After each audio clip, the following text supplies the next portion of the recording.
नमस्कार दोस्तों, स्वागत है आपका हमारे YouTube चैनल जरधारी क्लासेस में। दोस्तों, टीचिंग एप्टीट्यूड का आज हम यहाँ पे ला रखे हैं 6वां पार्ट।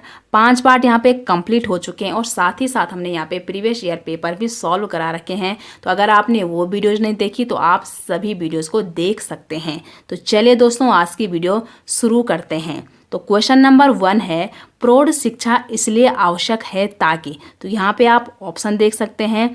तो 1 का जो राइट आंसर है वो है ऑप्शन डी, शिक्षित प्रौढ़ अपने बच्चों को भी शिक्षित बनाने की पूरी कोशिश करेंगे।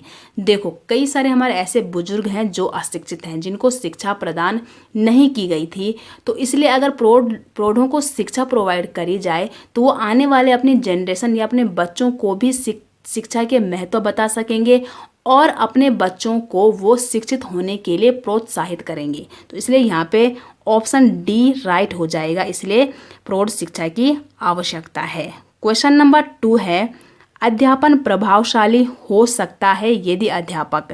तो अध्यापन तभी प्रभावशाली हो सकता है यदि अध्यापक शिक्षण वहाँ से प्रारंभ करें जहाँ से शिक्षार्थी या विद्यार्थी पहले से जानते हो। तो शिक्षक को हमेशा अपने बच्चों का पहले स्तर क्या है ये देखना चाहिए, उनको रुचि किस में है ये देखना चाहिए, तब जाके उनको टीचिंग प्रोवाइड करनी चाहिए। तो ए ऑप्शन क्वेश्चन नंबर 2 का सही आंसर हो जाएगा। क्वेश्चन नंबर 3 है, छात्रों को चरित्रवान एवं अनुशासित बनाने के लिए आप। ऑप्शन ए है, छात्रों को इसका प्रशिक्षण देंगे। कुछ हद तक छात्र प्रशिक्षण से या प्रोत्साहन से या उसको अगर सही डायरेक्शन में उसको एग्जाम्पल दे रहे हैं तो वो चरित्रवान और अनुशासित हो सकता है। लेकिन इससे भी ज़्यादा ज़रूरी बात क्या है, अगर टीचर स्वयं चरित्रवान और अनुशासित वाला होगा तो उसके जो छात्र हैं वो उसको लाइव देखेंगे और उससे कुछ ना कुछ मोटिवेट होंगे और अपने अंदर भी उन गुणों को विकसित करेंगे। तो इसलिए ऑप्शन सी यहाँ पे स्वयं चरित्रवान और अनुशासित राइट आंसर हो जाएगा।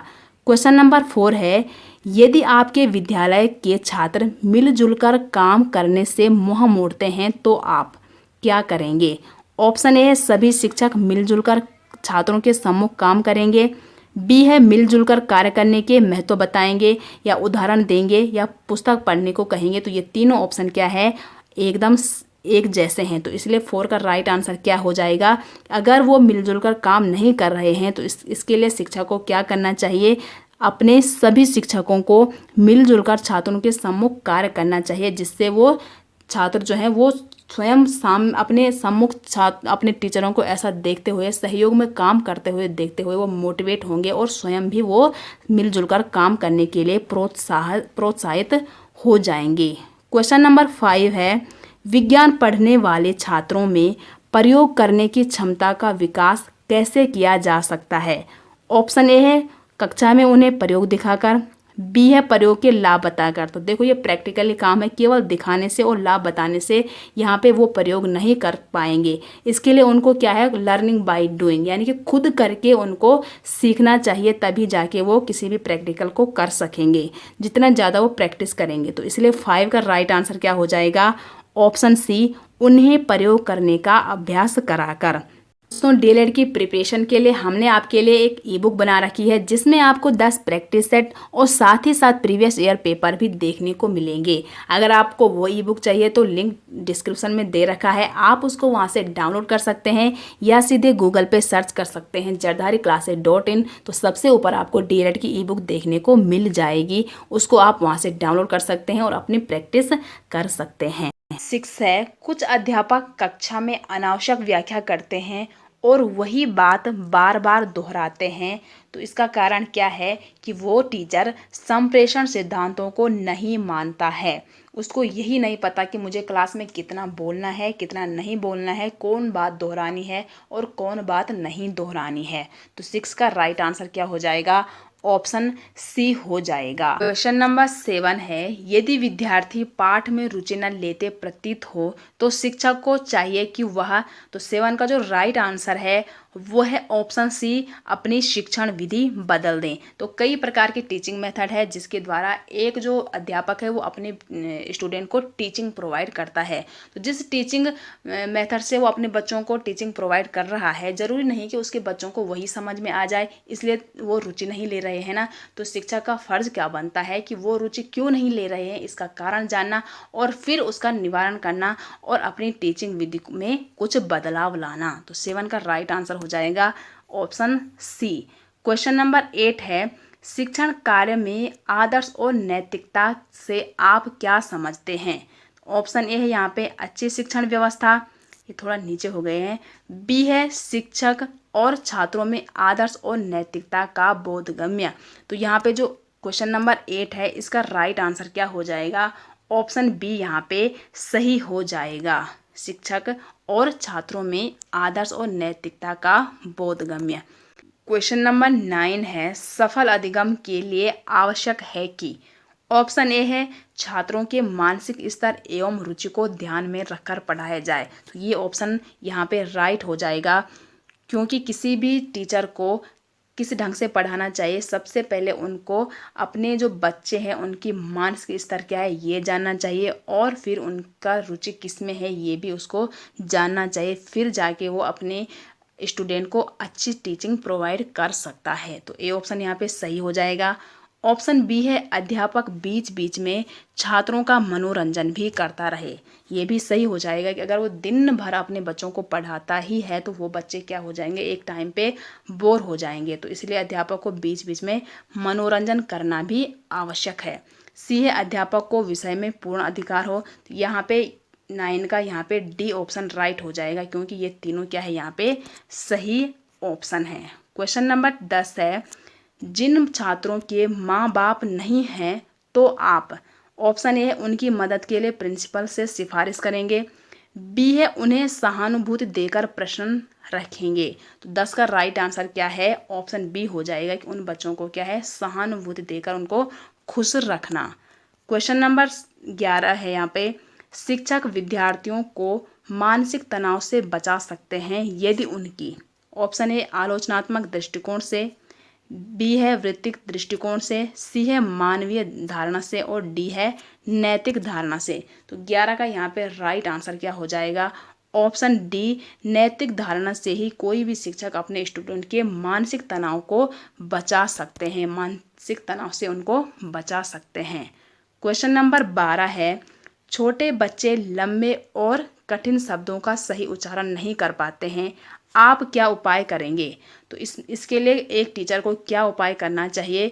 ऐसे शब्दों को क्या करना चाहिए? पहले खंडों में बांटकर बुलवाना चाहिए कि जो बड़े बड़े लंबे लंबे जो क्या है शब्द हैं तो कोई भी छोटा बच्चा उनको उठा नहीं पाएगा। तो इसका सबसे बढ़िया तरीका क्या है कि उन लंबे शब्दों को क्या है खंडित करके अपने बच्चों से बुलवाएंगे। और सी है यहाँ पे मिलते जुलते उच्चारण वाले ऐसे शब्दों का सहारा लेंगे। तो 12 के ये दोनों ऑप्शन यहाँ पे क्या है राइट हैं। तो 12 का राइट आंसर इसलिए क्या हो जाएगा? ऑप्शन डी, बी और सी दोनों। क्वेश्चन नंबर 13 है, आपको एक विचार गोष्ठी यानी कि एक सेमिनार में जाना है तथा कक्षा में महत्वपूर्ण पाठ का अध्यापन भी करना है, तो ऐसी स्थिति में आप क्या करोगे? तो किसी भी शिक्षक को ऐसी स्थिति में क्या करना चाहिए कि उस सेमिनार के उपरांत आकर बच्चों को अतिरिक्त समय में पढ़ाना चाहिए। तो 13 का राइट आंसर क्या हो जाएगा? ऑप्शन सी हो जाएगा। क्वेश्चन नंबर नेक्स्ट है यहाँ पे क्वेश्चन नंबर 14, बाल केंद्रित शिक्षा शास्त्र का अर्थ है। तो यहाँ पे आप ऑप्शन देख सकते हैं। तो 14 का जो राइट आंसर है बाल केंद्रित शिक्षा शास्त्र का अर्थ क्या है? बच्चों की अभिव्यक्ति और उनकी सक्रिय भागीदारी को महत्व देना। क्वेश्चन नंबर 15 है, बच्चों को कहानी सुनाकर पढ़ाना चाहिए, आपका विचार है कि ऑप्शन ए है कहानी बच्चों के मस्तिष्क को केंद्रित करती है। तो यहाँ पे 15 का राइट आंसर ऑप्शन ए हो जाएगा, क्योंकि हमने बचपन में जो भी कहानियाँ सुनी है वो हमको आज तक भी याद है, क्योंकि वो हमारी मस्तिष्क में क्या है एकदम बैठ रखी है। तो इसलिए यहाँ पे ऑप्शन ए राइट आंसर हो जाएगा। क्वेश्चन नंबर 16 है, 3 या 4 वर्ष के बालक के लिए उचित दंड हो सकता है। देखो वैसे तो दंड, अगर हम टीचिंग एप्टीट्यूड की बात करें तो जहाँ पे ये दंड वाला ऑप्शन होता है वो हमेशा रॉन्ग होता है, क्योंकि कोई भी अध्यापक अपने बच्चों को अगर दंडित करता है तो वो क्या हो जाएगा, हमेशा गलत। लेकिन यहाँ पे एग्जामिनर ने ऐसा क्वेश्चन पूछा है तो इसका ऑप्शन भी देना ही होगा। तो 16 का यहाँ पे ऑप्शन ए है। उसे डंडे से भयभीत करेंगे तो नहीं, अगर उसको कोई भी टीचर डंडे से भयभीत करता है कि हो सकता है वो बच्चा फिर कल से स्कूल आना ही बंद कर दे, इसलिए इतना बड़ा दंड 3 या 4 वर्ष के बालक को नहीं देना चाहिए। बी है उसे उसकी माता की उपेक्षा का भय दिलाना, और सी है उसे उसके पिता की उपेक्षा का भय दिखाना। तो ये दोनों यहाँ पे क्या है, एक ही जैसे ऑप्शन है और हमने कौन चूज करना है, जो एकदम अलग होगा। तो 16 का यहाँ पे इसलिए राइट आंसर क्या हो जाएगा, 3-4 वर्ष का जो बच्चा है उसको कैसा दंड देना चाहिए, उसको 1-2 मिनट के लिए, 1 मिनट के लिए उसको क्या है, केवल अगर खड़ा कर देंगे तो उसके लिए वही दंड क्या है, बहुत बड़ा दंड हो जाएगा। तो इसलिए यहाँ पे ऑप्शन डी इसका राइट आंसर हो जाएगा। क्वेश्चन नंबर 17 है, निम्न में से कौन सा वस्तुनिष्ठ प्रश्न है। तो वस्तुनिष्ठ जो ऑब्जेक्टिव क्वेश्चन होते हैं वो कौन से होते हैं, जैसे सत्य असत्य वाले होते हैं, ठीक है। तो डी इसका राइट आंसर हो जाएगा क्वेश्चन नंबर 17 का। क्वेश्चन नंबर 18 है, अध्यापकों को नियमित रूप से समाचार पत्र और पत्रिकाएं पढ़नी चाहिए जिससे वे छात्रों को समसामयिक ज्ञान दे सकें, अर्थात वो अपने छात्रों को वर्तमान के बारे में, करंट में क्या चल रहा है, देश विदेश में क्या क्या घटनाएं हो रही है, उनके बारे में वो अपने बच्चों को तभी बता सकता है जब वो डेली अपडेट रहता है, डेली न्यूज़ देखता है, डेली अखबारों को पढ़ता है, डेली पत्र पत्रिकाएं पढ़ता है, तभी वो अपने बच्चों को क्या है, वर्तमान की स्थिति क्या है उस ज्ञान को अपने बच्चों को दे सकता है। तो इसलिए बी यहाँ पे राइट आंसर हो जाएगा। क्वेश्चन नंबर 19 है, भारत के किस राज्य में सबसे अधिक साक्षरता है। तो किस राज्य में है, केरल राज्य में। तो यहाँ पे ऑप्शन बी 19 का राइट आंसर हो जाएगा। क्वेश्चन नंबर 20 है, यहाँ पे प्रतिभाशाली बालक वह होता है जो, ऑप्शन ए है सामान्य बालकों से भिन्न हो, तो बिल्कुल तभी तो वो प्रतिभाशाली बालक है जब वो सामान्य बालकों से अलग है। बी है सामान्य बालकों के जैसा हो, सी है मंद बुद्धि हो, और डी है उपरोक्त में से कोई नहीं। तो यहाँ पे ये तीनों ऑप्शन क्या है, गलत हैं। तो प्रतिभाशाली बच्चे कौन होते हैं, जो सामान्य बालकों से अलग या भिन्न होते हैं। तो ए ऑप्शन इसका राइट हो जाएगा। क्वेश्चन नंबर 21 है, अध्यापक को अपनी जानकारी नवीनतम बनाने के लिए क्या करना चाहिए। ऑप्शन ए है दैनिक समाचार पत्रों को नियमित पढ़ना चाहिए, बिल्कुल तभी तो अपनी क्या है, जो नवीनतम उसकी जानकारी है वो अपडेट कैसे रहेगा, आज के बारे में जब उसको पता होगा, तो इसलिए उसको उसके लिए आज के बारे में पता होने के लिए उसको दैनिक समाचार पत्रों को नियमित रूप से पढ़ना चाहिए।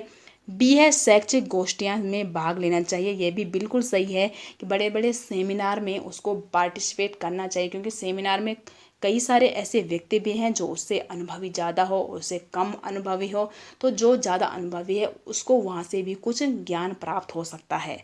इसलिए बी ऑप्शन भी सही है। सी है विषय से संबंधित नवीन साहित्य का अध्ययन करना चाहिए। तो यहाँ पे 21 का डी ऑप्शन राइट हो जाएगा। ये सभी 22 है, सफल समावेशन को निम्नलिखित की आवश्यकता होती है सिवाय, तो सिवाय पृथक्करण की। तो 22 का राइट आंसर हो जाएगा ऑप्शन ए है। समावेशी शिक्षा में क्या है, सभी बच्चों को समान रूप से शिक्षा प्रोवाइड करने चाहिए, ना कि पृथक्करण के माध्यम से। क्वेश्चन नंबर 23 है, नीचे अच्छे शिक्षण की कुछ विशेषताएं दी हुई है, इनमें कौन सी गलत है, गलत कौन सी है। तो यहाँ पे हम ऑप्शन देख सकते हैं। तो ए है यहाँ पे अच्छा शिक्षण आदेशात्मक होता है, बी है अच्छा शिक्षण पथ प्रदर्शक होता है, बिल्कुल सही है। सी है अच्छा शिक्षण सुनियोजित होता है, और डी है अच्छा शिक्षण हमेशा हमको क्या है, मोटिवेट करता है, यानी कि प्रेरणादायक होता है। तो यहाँ पे नहीं पूछा है, तो जो अच्छा शिक्षण है वो कभी भी आदेशात्मक नहीं होगा, तो फोर्स नहीं कर सकता है, ठीक है। तो यहाँ पे ए यहाँ पे राइट आंसर हो जाएगा। क्वेश्चन नंबर 24 है, आप विद्यालय के प्रधानाचार्य हैं, कुछ साथी आपकी दबी जुबान से आलोचना करते हैं, तो आप क्या करेंगे। ऑप्शन ए है आत्मनिरीक्षण करेंगे, यही ऑप्शन यहाँ पे क्वेश्चन नंबर 24 का राइट आंसर होगा किसी भी टीचर में कुछ कमियां हैं तो उसको किसी में थोपने की बजाय क्या है, वो स्वयं को क्या है झांक के देखें और आत्मनिरीक्षण करें और उसको सुधारने की कोशिश करें। तो इसलिए यहाँ पे ऑप्शन ए राइट आंसर हो जाएगा। क्वेश्चन नंबर 25 है, समावेशी शिक्षा में शिक्षक की सबसे कम महत्वपूर्ण विशेषता कौन सी है? तो यहाँ पे आप ऑप्शन देख सकते हैं। देखो, शिक्षक को बच्चों के प्रति संवेदनशील भी होना चाहिए, विद्यार्थियों के प्रति लगाव और धैर्य भी होना चाहिए, और उनकी कमजोरी क्या है यानी कि उनकी जो अक्षमता क्या है उसका ज्ञान भी उनको होना चाहिए। तो इसलिए यहाँ पे डी क्या है, सबसे कम महत्वपूर्ण विशेषता कौन सी है कि शिक्षक का आर्थिक सामाजिक स्तर। तो इसका डी ऑप्शन राइट हो जाएगा। क्वेश्चन नंबर 26 है, पूर्ण अनुशासित कक्षा की पहचान है। तो यहाँ पे आप ऑप्शन देख सकते हैं। तो पूर्ण अनुशासित कक्षा की पहचान क्या है? छात्रों की पठन पाठन प्रक्रिया में पूर्ण रुचि एवं शांतिपूर्ण भागीदारी। तो ए ऑप्शन इसका राइट हो जाएगा। क्वेश्चन नंबर 27 है, शिशु शिक्षा के संबंध में आपकी क्या राय है? ऑप्शन ए है, स्त्रियां ही शिशुओं की अच्छी शिक्षक हो सकती है। बी है, शिशु शिक्षा के लिए मनोवैज्ञानिक पद्धति उपयुक्त है। सी है, शिशु शिक्षा छात्रावास में उत्तम होगी। और डी है, शिशु शिक्षा की जिम्मेदारी माँ के ऊपर होनी चाहिए। तो डी ऑप्शन यहाँ पे बिल्कुल सही है। शिशु जो बच्चा है उसकी जिम्मेदारी केवल और केवल उसकी माँ के ऊपर ही होनी चाहिए, क्योंकि उसका जो पालन पोषण है वो सही रूप से उसकी माता जी ही कर सकती है। तो डी इसका राइट आंसर हो जाएगा। क्वेश्चन नंबर 28 है, विद्यालय में अपना निश्चित स्थान बनाने के लिए शिक्षक को चाहिए कि वह, ऑप्शन ए, छात्रों को अपने पक्ष में कर लें। तो ये को यहाँ पे क्या है, राजनीति नहीं चल रही है कि अपने पक्ष में करेंगे और फिर हम विजयी होंगे। तो बी है, अपने उत्तरदायित्व की में आस्था रखें। और सी है, अपने अधिकारियों के संपर्क में रहें। और डी है, साथियों का बड़ा समूह बना लें। तो तीनों ऑप्शन यहाँ पे जो है ये क्या है, एक राजनीतिक टाइप का क्वेश्चन है, तो इसलिए तीनों यहाँ पे गलत हो जाएंगे। तो विद्यालय में अपना निश्चित स्थान बनाने के लिए शिक्षक को क्या चाहिए, अपने उत्तरदायित्व में आस्था रखें। तो बी ऑप्शन यहाँ पे राइट हो जाएगा। क्वेश्चन नंबर 29 की ओर बढ़ते हैं। त्रिभाषा फॉर्मूला किसने दिया था? जो त्रिभाषा फॉर्मूला है ये किसने दिया था? कोठारी आयोग ने। तो 29 का राइट आंसर है ऑप्शन डी। क्वेश्चन नंबर 30 है, एक छात्र कक्षा में प्रदर्शन के दौरान शरारतपूर्ण व्यवहार के कारण मेरी परेशानी का कारण बनता है, तो मैं, ऑप्शन ए है, कक्षा को बताऊंगा कि छात्र प्रदर्शन कर रहा है। तो ये ऑप्शन गलत हो जाएगा। अगर आप कक्षा को बताएंगे तो जो बच्चा शरारत कर रहा है वो दूसरे दिन क्या हो जाएगा, बहुत ही ज़्यादा अपसेट हो जाएगा। तो इसलिए ऐसा करना बिल्कुल गलत हो जाएगा।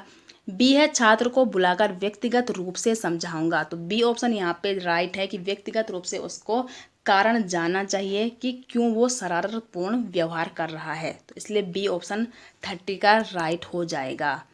क्वेश्चन नंबर 31 है, छात्रों की समस्याओं को जानने के लिए आप क्या करेंगे? तो सबसे बेस्ट ऑप्शन क्या हो जाएगा, यहाँ पे आप ऑप्शन देख सकते हैं। खुद छात्र बनकर उनकी समस्या को समझ सकते हैं। अगर किसी को कोई प्रॉब्लम हो रही है तो तब तक हम उसको सॉल्व नहीं कर सकते हैं जब तक वो प्रॉब्लम हमको खुद ना सहन करनी पड़े। तो छात्रों की जो समस्या है वो कैसे जानेंगे, जब हम खुद छात्र बनकर उनकी समस्या को समझ सकते हैं।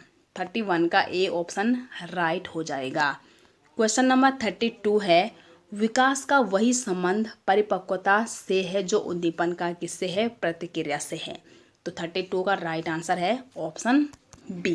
क्वेश्चन नंबर 33 है, आप शिक्षण व्यवसाय को क्यों अपनाना चाहते हैं? तो ऑप्शन सी यहाँ पे सही आंसर हो जाएगा।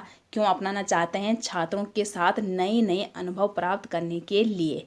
तो अगर कोई टीचर है वो अपने छात्रों को पढ़ाते पढ़ाते खुद भी सीखता है, खुद उसको क्या है, अनुभव प्राप्त होता है। जितना वो अपने बच्चों को टीचिंग प्रोवाइड करता है उतना ही उसको भी क्या होता है, अनुभव प्राप्त होता है। तो इसलिए यहाँ पे सी ऑप्शन इसका राइट आंसर हो जाएगा। क्वेश्चन नंबर 34 यहाँ पे आप देख सकते हैं, कक्षा में बच्चों की शारीरिक भाषा पर नज़र रखने से हम यह जान सकते हैं। ऑप्शन ए, कौन बच्चा कक्षा में तनावग्रस्त है? तो एक टीचर को अपने बच्चे के बारे में सभी जानकारी रहती है। तो ए ऑप्शन भी सही हो जाएगा। शारीरिक भाषा से ही एक टीचर अपने बच्चे का सभी चीज़ों को जान सकता है।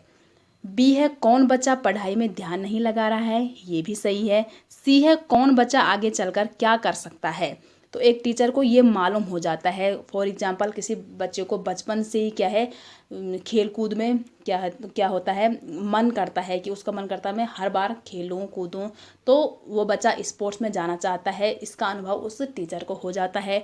कोई बच्चा केवल पढ़ाई में ही रुचि रखता है, तो टीचर को अनुभव हो जाता है उसको कि ये बच्चा आगे जाकर अच्छा क्या टीचर भी बन सकता है, डॉक्टर भी बन सकता है, कुछ भी बन सकता है। तो इसलिए 34 का राइट आंसर क्या हो जाएगा, ऑप्शन डी हो जाएगा, ये सभी। क्वेश्चन नंबर 35 है यहाँ पे, कोई छात्र पुस्तक पढ़ते समय आंखों पर बहुत दबाव डालता है, आप उसकी कठिनाई को क्या मानते हैं। ऑप्शन है यह उसकी आदत हो सकती है, बी है यह शरारतन ऐसा कर रहा होगा, यह क्या है शरारत यहाँ पे होगा, यह शरारत ऐसा कर रहा होगा। सी है उसकी आंख कमज़ोर हो सकती है और डी है उसे पढ़ना नहीं आता है। तो 35 का यहाँ पे बेस्ट ऑप्शन कौन है, अगर वो बार बार अपनी आंखों पे दबाव डालता है तो इसका मतलब क्या है, उसकी आंखें कमज़ोर हो सकती है। क्वेश्चन नंबर 36 है, शुद्ध मातृभाषा प्रयोग करने वाले छात्रों के साथ क्या व्यवहार करेंगे। तो यहाँ पे आप 36 के ऑप्शन देख सकते हैं। तो 36 का जो राइट आंसर है वो क्या हो जाएगा, ऐसे छात्रों को समय समय पर पारितोषिक देंगे, अर्थात समय समय पर उनको क्या है रिवार्ड देंगे। तो ए ऑप्शन इसका राइट आंसर हो जाएगा। वैसे जो हिंदी है कोई कोई शब्द ऐसे होते हैं कि अगर इंग्लिश में दे रखे होंगे तो ज़्यादा इजीली हमको समझ में आते हैं, तो इसलिए जो अब डीएलएड का पेपर होता है वो हिंदी और इंग्लिश दोनों मीडियम में होता है, तो आपको टेंशन लेने की ज़रूरत नहीं है। क्वेश्चन नंबर 37 है, शिक्षा के क्षेत्र में आरक्षण लागू होने से ऑप्शन ए है सामाजिक एकरूपता आती है, बी है सामाजिक रूप से पिछड़े व्यक्तियों को सहायता मिलती है, और सी है यहाँ पे शिक्षा में विसंगतियाँ आती है। तो 37 का जो यहाँ पे राइट आंसर है वो क्या हो जाएगा, ऑप्शन ए कि आरक्षण लागू होने से क्या होता है, जो सामाजिक रूप से जो पिछड़े SC ST जो लोग हैं उनको क्या मिलती है, हेल्प मिलती है। तो क्वेश्चन नंबर 38 है, एक अध्यापक के रूप में शिक्षक अभिभावक एसोसिएशन में आप, तो ऑप्शन ए यहाँ पे राइट हो जाएगा, आप सक्रिय भाग लेंगे। क्वेश्चन नंबर 39 है, छात्रों की प्रतिक्रिया नकारात्मक भी होती है और सकारात्मक भी, नकारात्मक प्रतिक्रिया का एक उदाहरण है। तो 39 के आप यहाँ पे ऑप्शन देख सकते हैं। तो 39 का जो राइट आंसर है, जो नकारात्मक जो प्रतिक्रिया है वो क्या हो जाएगी, ऑप्शन सी, छात्र कक्षा शिक्षण में रुचि नहीं लेंगे, तो ये क्या है, नकारात्मक प्रतिक्रिया हो जाएगी। क्वेश्चन नंबर 40 है, किसी अनुत्तीर्ण छात्र को उत्तीर्ण करने के लिए दबाव डाला जाए तो आप, तो ऐसी स्थिति में कोई भी टीचर क्या करेगा, सहयोगियों से परामर्श कर कदम उठाएगा। तो सी ऑप्शन क्वेश्चन नंबर 40 का राइट है। और क्वेश्चन नंबर 41 है, एक विद्यार्थी के असामाजिक व्यवहार को सुधारने के लिए कौन सा कार्य नहीं करना चाहिए। तो कौन सा कार्य नहीं करना चाहिए, कि दूसरे विद्यार्थी से कहना कि वह उसके साथ ना रहे। तो ये यहाँ पे ऑप्शन ए राइट हो जाएगा क्वेश्चन नंबर 41 का। क्वेश्चन नंबर 42 है, विशिष्ट बालकों के अंतर्गत निम्न में से कौन सा बालक आता है। तो जो स्पेसिफिक जो चाइल्ड होते हैं उसके अंतर्गत पिछड़ा बालक भी आता है, प्रतिभाशाली बालक भी आता है, मंदबुद्धि बालक भी आता है, ठीक है, जो विशिष्ट बालकों के अंतर्गत। तो इसलिए 42 का राइट आंसर क्या हो जाएगा, ऑप्शन डी, ये सभी। क्वेश्चन नंबर 43 है, आप अपने दैनिक जीवन में महत्व देते हैं। ऑप्शन ए है अपनी समस्याओं को सुलझाने को, बी है आदर्श और नैतिकता की रक्षा को, सी है अपने प्रियजनों की रक्षा करने को, और डी है दूसरों की समस्याओं को सुलझाने को। तो अपने दैनिक जीवन में किस चीज़ को महत्व देना चाहिए, तो ऑप्शन बी यहाँ पे आदर्श और नैतिकता की रक्षा को। तो 43 का राइट आंसर क्या हो जाएगा, ऑप्शन बी हो जाएगा। क्वेश्चन नंबर 44 है यहाँ पे, विद्यालय में प्रार्थना स्थल पर प्रार्थना के लिए पर्याप्त संख्या में छात्र उपस्थित नहीं होते हैं। प्रधानाचार्य के रूप में आप देखो, क्वेश्चन आप ढंग से पढ़ना जरा कि वो विद्यालय में तो आते हैं, क्लास में तो आते हैं, लेकिन वो प्रार्थना में नहीं आते हैं। अगर कोई बच्चा आ ही नहीं रहा तो वो अलग मैटर है, लेकिन यहाँ पे क्या है, विद्यालय में प्रार्थना स्थल पर प्रार्थना के लिए पर्याप्त संख्या में छात्र उपस्थित नहीं होते हैं। तो प्रधानाचार्य के रूप में आप क्या करेंगे, तो यहाँ पे आप 44 के ऑप्शन दे सकते हैं। तो 44 का ए यहाँ पे राइट आंसर होगा कि छात्रों को प्रार्थना का महत्व समझाना, तभी वो नेक्स्ट डे को प्रार्थना में भी शामिल हो जाएंगे। क्वेश्चन नंबर 45 है, शिक्षक को अपनी विषय वस्तु में निरंतर नए ज्ञान का समावेश करते रहना चाहिए, जिससे ऑप्शन ए है छात्र कक्षा में शांत रहे, बिल्कुल नहीं। शांत रहे इसका मतलब क्या है, छात्र कभी एक्टिव नहीं है, तो इसलिए छात्रों को कभी भी शांत नहीं रहना चाहिए। ठीक है, तो यहाँ पे ऑप्शन ए गलत हो जाएगा। बी है वह छात्रों को नवीनतम ज्ञान दे सके। सी है छात्र शिक्षा की योग्यता का लोहा माने, और डी है अध्यापक का ज्ञान बढ़े। तो 45 का राइट आंसर क्या है, वह छात्रों को नवीनतम ज्ञान दे सके। तो 45 का बी ऑप्शन सही हो जाएगा। क्वेश्चन नंबर 46 है, किसी छात्र की उपलब्धि का मूल्यांकन किस आधार पर किया जाना चाहिए। ऑप्शन ए कक्षा के सबसे तेज छात्र के साथ तुलना करके। तो देखो ये ऑप्शन गलत हो जाएगा। तुलना करना इसका मतलब दूसरा जो छात्र है वो हमेशा क्या है, वो अपने को क्या है ऐसा महसूस करेगा कि अरे मेरे को तो कुछ आता ही नहीं, तो इसलिए तुलना तो कभी नहीं करनी चाहिए। बी है कक्षा के सामान्य छात्र से की जाने वाली अपेक्षा के साथ तुलना, ये भी तुलना तो गलत हो जाएगा। सी है उस छात्र की इससे पहले क्या उपलब्धि थी, बिल्कुल सही है। खुद के साथ तुलना करना कोई गलत बात नहीं है, मोटिवेशन मिलता है, लेकिन दूसरे के साथ जो अगर कोई टीचर किसी बच्चे की दूसरे के साथ तुलना करता है वो अपसेट हो जाता है और वो और ही ज़्यादा मंद बुद्धि हो सकता है। तो इसलिए यहाँ पे 46 का राइट आंसर सी हो जाएगा कि उसे छात्र की इससे जो पहले की क्या उपलब्धि थी और उसके साथ उसको तुलना करना। ठीक है, तो यहाँ पे सी ऑप्शन राइट हो जाएगा क्वेश्चन नंबर 46 का। क्वेश्चन नंबर 47 है, आकलन यानी कि असेसमेंट उद्देश्यपूर्ण होता है यदि। ऑप्शन ए है इससे विद्यार्थियों और शिक्षकों की फीडबैक प्राप्त हो, बिल्कुल हो सकता है ये, लेकिन और ऑप्शन भी देख सकते हैं हम।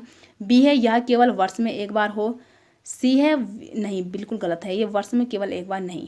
सी है विद्यार्थियों की उपलब्धियों में अंतर करने के लिए तुलनात्मक मूल्यांकन किए जाएं, और डी है इससे विद्यार्थियों में भय और तनाव संचार हो। तो तीनों ऑप्शन यहाँ पे क्या है, एकदम गलत है। तो 47 का जो राइट आंसर है वो क्या हो जाएगा, आकलन उद्देश्यपूर्ण होता है यदि इससे विद्यार्थियों और शिक्षकों को फीडबैक प्राप्त होती है। तो बिल्कुल आकलन में क्या होता है, जो टीचर है उसको भी फीडबैक प्राप्त होती है। क्यों, क्योंकि अगर उसने अपने बच्चे को पढ़ा दिया है और उसको समझ में नहीं आया तो उसको फीडबैक स्वयं मिलेगी ना, कि दूसरे टाइम वो नेक्स्ट मेथड से अपने जो स्टूडेंट है उनको टीचिंग प्रोवाइड करेगा। क्वेश्चन नंबर 48 है, प्रतिभाशाली बालकों की पहचान की जा सकती है। ऑप्शन ए केवल बुद्धि परीक्षण के द्वारा, बी है केवल उपलब्धि परीक्षण के द्वारा, और सी है केवल अभिरुचि द्वारा। तो तीनों ऑप्शन यहाँ पे राइट हैं, तो उपरोक्त सभी यहाँ पे सही हो जाएंगे क्वेश्चन नंबर 48 का।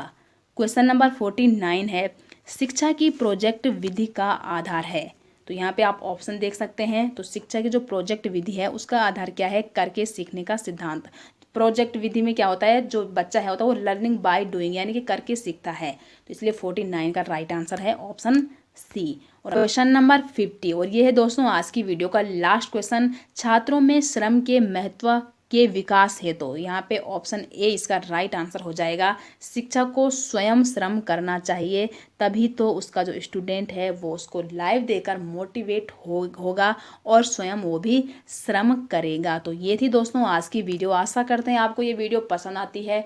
वीडियो पसंद आती है तो वीडियो को लाइक करें, शेयर करें, कॉमेंट करें, और अगर यूट्यूब चैनल में नए आए हो तो यूट्यूब चैनल को जरूर सब्सक्राइब करें। मिलते हैं दोस्तों नेक्स्ट वीडियो के साथ, तब तक के लिए धन्यवाद।